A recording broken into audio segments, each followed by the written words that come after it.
Welcome students. आजपासून परीक्षा सुरू होत आहेत, तर परीक्षेला जात असताना आपण कोणती काळजी घेतली पाहिजे यासाठी काही महत्त्वाच्या टिप्स मी तुम्हाला आज इथे देत आहे. सो पहा, जास्त वेळ न घालवता सुरू करूया टिप्स फॉर एक्झाम.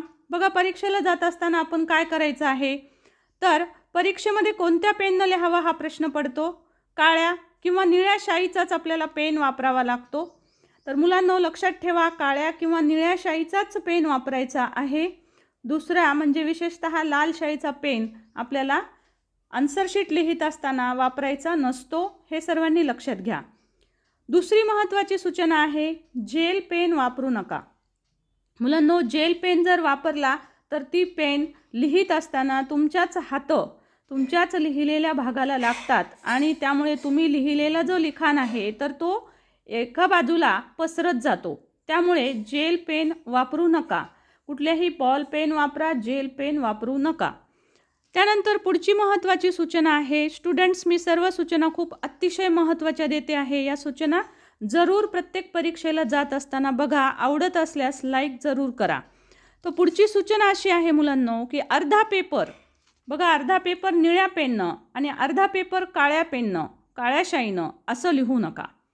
सो बऱ्याच वेळेस पेन जर आपला संपला तर त्यासाठी असं होऊ शकतं. परंतु अगोदरच तुम्ही तयारी करून जा की तुमच्याकडे 2-3 पेन एकाच शाईचे तुम्ही घेऊन जा. जे तुम्ही सेम पेन वापरणार आहात तेच 2-3 पेन, ते सुद्धा थोडे थोडे लिहिलेले असावेत, म्हणजे थोडंसं त्याचा वापर केलेला असावा, जेणेकरून हा जो पेन आहे तर तो तुमचा व्यवस्थितरित्या चालतो. म्हणजे फेंट पेन नसावा. जेव्हा तुम्ही लिहित असता त्यावेळेस तो पेन जो आहे तो फेंट नसावा. सो डार्क शाईचा जर तो पेन वापरायचा असेल तर त्यासाठी आपल्याला थोडंसं त्याला लिहिलेलं असावं. सो थोडे दिवस घरी 1-2-3 पानं तरी प्रत्येक पेननं लिहून तो पेन तयार ठेवायचा आहे. असे कमीत कमी 3 पेन तुम्ही सोबत घेऊन जा, म्हणजे अशा प्रकारे 2 शाईनं लिहायचा प्रश्न येणार नाही. त्यानंतर महत्त्वाची सूचना आहे मुलांनो, की एक बीट लिहिल्याच्या नंतर एक ओळ सोडायची आहे. जनरली परीक्षेमध्ये ABCD असे वेगवेगळे बीट असतात किंवा अ ब क ड अ आ इ अशा स्वरूपाचे वेगवेगळे बीट्स असतात. तर हे बीट झाल्यानंतर एक ओळ नक्की सोडा, जेणेकरून एक्झामिनरला तपासत असताना सोयीचं जातं आणि आपलाही एखादा प्रश्न न चेक करता, मिस्टेकनली एक्झामिनरच्या हातून न चेक करता राहू शकतो. पण जर आपण अशा पद्धतीनं ओळ सोडली तर आपल्यासोबत अशी गोष्ट होणार नाही. सो अशी वेळ टाळण्यासाठी एक बीट झाल्यानंतर एक ओळ नक्की सोडा.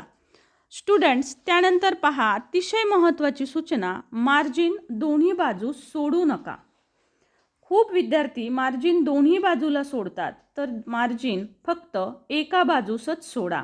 दोन्ही बाजूला मार्जिन सोडू नका. दुसऱ्या बाजूची मार्जिन सोडण्याचा काहीही उपयोग नसतो आणि बोर्डच्या एक्झाममध्ये ही सूचना स्पष्ट दिलेली असते.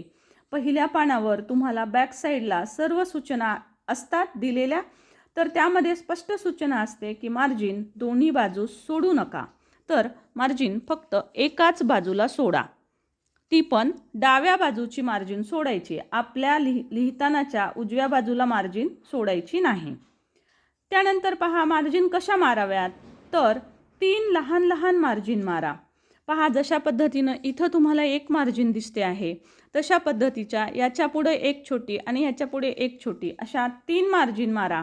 म्हणजे पहिल्या ह्या मार्जिनमध्ये तुम्हाला मेन क्वेश्चन लिहिता येतो, दुसऱ्या मार्जिनमध्ये तुम्हाला बीटचा नंबर लिहिता येतो ABCD, आणि तिसऱ्या मार्जिनमध्ये तुमचे जे पॉईंट असतील ते तुम्हाला लिहिता येतात. सो स्टुडंट्स, 3 मार्जिन जर मारल्या तर तुमची उत्तरपत्रिका अतिशय आकर्षक दिसेल.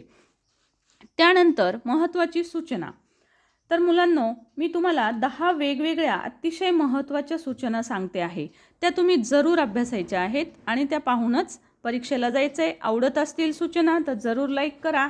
याच्यावर अजून इन डिटेल प्रेझेंटेशन आपण पाठवणार आहोत लवकरच, तर तेही प्रेझेंटेशन जरूर पाहून घ्या, जेणेकरून की आन्सर शीट कशी लिहावी हे पण तुम्हाला समजेल. तर पुढची महत्त्वाची सूचना आहे, रिकाम्या जागा, मुख्य मुद्दे हे अंडरलाईन करायचे आहेत. सो स्टुडंट्स, लक्षात घ्या की जे काही रिकाम्या जागा असतील, मुख्य मुद्दे असतील, तर त्याला आपल्याला अधोरेखित करायचं आहे, अंडरलाईन करायचं आहे, न विसरता. त्यानंतर स्टुडंट्स नेक्स्ट पॉईंट आहे, अतिशय महत्त्वाची ही सूचना, खूप विद्यार्थ्यांना वेळेचं नियोजन हे करता येत नाही. सो स्टुडंट्स, त्यासाठी आपल्याला लक्षात ठेवायचं आहे की आपण वेळेचं नियोजन कशा पद्धतीनं करायचं आहे. तर 2 मार्कांसाठी 4 मिनिटं, 2 मार्कांसाठी 4 मिनिटं याप्रमाणे वेळेचं नियोजन करा. म्हणजेच 5 मार्काचा जर एखादा क्वेश्चन असेल तर त्या प्रश्नासाठी आपल्याला 10 मिनिटं वेळ द्यायचा आहे. म्हणजे अशा पद्धतीनं जर तुम्ही नियोजन केलं, 2 मार्काचा प्रश्न असेल 4 मिनिटं धरा किंवा 5 मार्कांचा प्रश्न असेल तर 10 ते 12 मिनिटं याप्रमाणे जर तुम्ही वेळेचं नियोजन केलं तर निश्चितच तर यासाठी तुम्हाला तुमच्यासोबत वॉच ठेवावी लागते. तुमची साधी वॉच जी असते, स्मार्ट वॉच नाही, साधी वॉच जर तुम्ही नेलीत तर ती तुम्हाला एक्झाममध्ये अलाउड असते. सो त्या एक्झाममध्ये घड्याळ घेऊन जरूर जा, वॉच घेऊन जरूर जा आणि या वॉचच्या सहाय्याने त्याकडे लक्ष ठेवत ठेवत पेपर सोडवायची प्रॅक्टिस घरी पण करावी. म्हणजे याचं नियोजन ॲटोमॅटिक तुम्हाला जमून जाईल. सो स्टुडंट्स, अतिशय महत्त्वाची अशी शेवटची सूचना सांगते आहे मी तुम्हाला, संपूर्ण प्रश्न सोडवायचे आहेत. मुलांनो, बरेचसे मुलं जे आहेत ते प्रश्न सोडवत नाहीत. एखादा प्रश्न आपल्याला कन्फ्यूज होतो, समजत नाही, काय लिहावं कळत नाही, पण तिथे त्या प्रश्नाशी संबंधित काहीतरी लिहा. म्हणजे तुम्हाला जरी ते समजत नसेल पण तुम्ही नक्कीच ते वाचलेलं असतं, त्याच्याशी संबंधित 2-3 वाक्य तरी तुम्हाला काही ना काही लिहिता येत असतात. सो तुम्ही ते लिहायचेच आहेत. सो पक्क ठरवा की मी एकही प्रश्न असा न अटेम्प्ट करता मी येणार नाही. म्हणजे प्रत्येक प्रश्नात न येणारा जरी असेल तरी त्या प्रश्नाच्या उत्तरामध्ये 2-3 लाईन्स तरी कोणत्या तरी जरूर लिहा संबंधित. ओके मुलांनो, तर अशाच प्रकारच्या महत्त्वाच्या टिप्ससाठी पाहत राहा आपलं चॅनल. व्हिडिओ आवडत असतील तर नक्की लाईक करा, शेअर करा आणि ह्या सर्व टिप्स तुमच्या फ्रेंड्सला नक्की शेअर करा. Best of luck everyone and thank you for watching.